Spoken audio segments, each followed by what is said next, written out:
Chapter 1.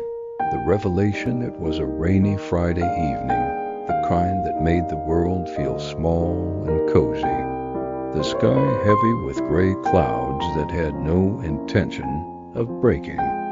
Marcus, a man in his mid-40s, worn by the passage of time and haunted by echoes of the past, sat alone in his dimly lit living room. He stopped at a title that seemed to glow on the TV screen, Echoes of Yesterday. He hit play, expecting another mindless movie to pass the time, but the film was different. The opening scene showed a familiar street, his childhood neighborhood, with its cracked sidewalks and ancient oak trees.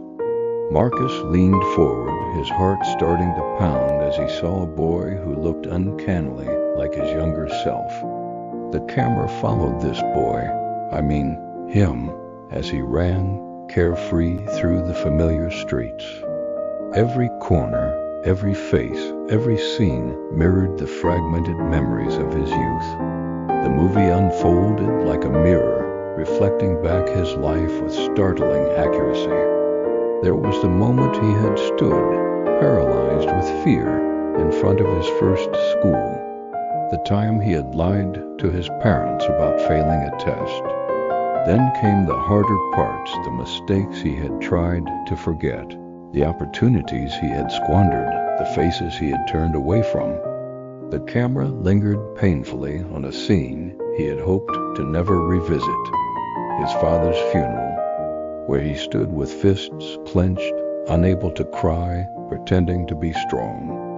For hours he watched, glued to the screen, unable to look away as his life, his secrets, his failures, his quiet victories played out before him. What did it mean? Could his life truly be a story, a film playing out without his conscious control? And if so, was he the protagonist or merely an extra in someone else's narrative? Chapter 2. Questions of fate. The days that followed were a blur of restless thoughts. Marcus could not shake the idea that life was a movie. His movie, and that he had been playing the wrong role for far too long. He had settled into routines that made him miserable, taken on jobs that crushed his spirit, and avoided risks because they seemed too frightening. He had become a supporting character in his own life, letting fear, societal expectations, and economic pressures dictate his actions. The idea gnawed at him. If life was a film, then surely he had the power to change the script. Every decision, every turn, every conversation was like a scene in a movie. A scene that could be played differently, if only he had the courage to make different choices. But how? Where did he even begin to rewrite the story? In that moment he knew he had to confront his past. He had to understand the choices he had made, the wrong turns, the missed opportunities, so he could move forward with clarity. See the next video for continuation. See link on the comment section.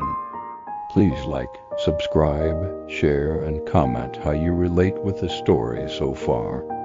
It could be what people need to make sense of what's going on around them.